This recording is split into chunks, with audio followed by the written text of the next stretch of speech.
नमस्कार बच्चों, आज हम कक्षा 12वीं का दूसरा अध्याय जीव विज्ञान का पुष्पी पादपों में लैंगिक प्रजनन का तीसरा पार्ट पढ़ने वाले हैं। इस वीडियो में हम परागकण के कारक, बहिर्प्रजनन युक्तियाँ, कृत्रिम संकरीकरण के बारे में पढ़ेंगे।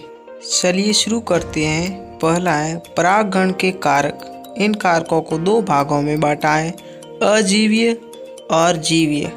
अजीवीय को भी दो भागों में बांटा है, वायु तथा जल, और जीवीय को भी दो भागों में बांटा है, प्राणी और कीट।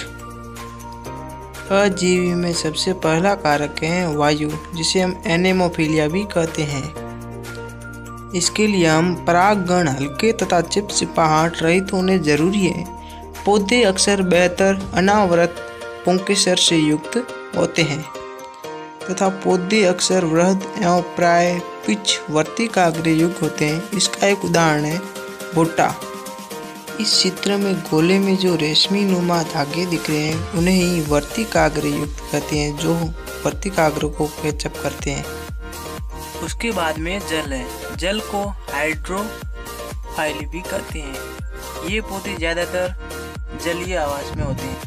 आइए अब इस चित्र की मदद से इस पौधे को समझते हैं। ये पौधा जल के बहाव में उगता है। इसमें ऊपरी भाग मादा पुष्प और इसका एक छोटा कांट है। उसमें वर्तिकाग्र, नर पुष्प और मादा पुष्प बताया गया है। जो पुष्पों में परागकण पक्षियों द्वारा यानी कि प्राणियों द्वारा पहुंचाए जाते हैं उन्हें प्राणी यानी कि जुफोलिया भी कहते हैं। जो परागकण कीटों की मदद से पहुंचाया जाता है उन्हें कीट यानी कि एंटोमोफाइली भी कहते हैं। उसके बाद में पुष्पों की विशेषता। पुष्प रंगीन, सुगंध युक्त तथा मरकंद से भरपूर होते हैं। परागकण चिपचिपे होने चाहिए, उदाहरण के लिए युक्का। उसके बाद में बहिर्प्रजनन युक्तियाँ। जो उपकरण या सुविधाएं पौधों के स्वपरागण को हतोत्साहित कर पर परागण प्रोत्साहित करें उन्हें बहिर्प्रजनन युक्तियाँ कहते हैं। बहिर्प्रजनन युक्तियों को तीन भागों में बांटा है। एक लिंगीयता, डाइकोगैमी, सेल्फ इनकॉम्पैटिबिलिटी। इसमें पहला प्रकार है एक लिंगीयता। इसमें उभयलिंगी पुष्प होता है जिसे एरंड कहते हैं, यानी इसका उदाहरण है एरंड। इसमें पहला संयुग्मन नहीं होता है और सजात पुष्पी परागण होता है।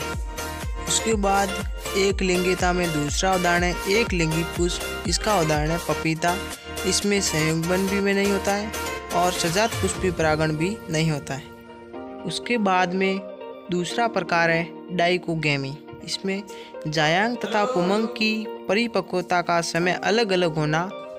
दूसरा है परागकण का वर्तिकाग्र से तैयार होने से पहले ही झड़ जाना, यानी सनफ्लावर या वर्तिकाग्र का पहले ही तैयार होना, जबकि परागकण का बाद में झड़ना, फोकस यानी कि झड़ जाना इसका।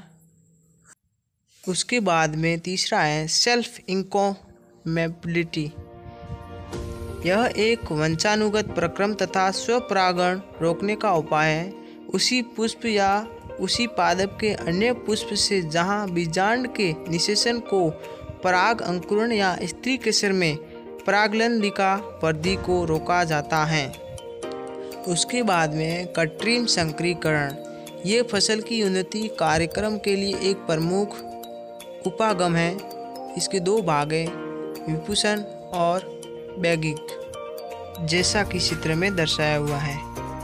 इस वीडियो में हमने सीखा परागकण के कारक, बहिर्प्रजनन युक्तियाँ, कृत्रिम संकरीकरण के बारे में पढ़ा। अगले वीडियो में पराग स्त्री केसर संकरण, द्विनिषेचन और भ्रूणपोष के बारे में पढ़ेंगे।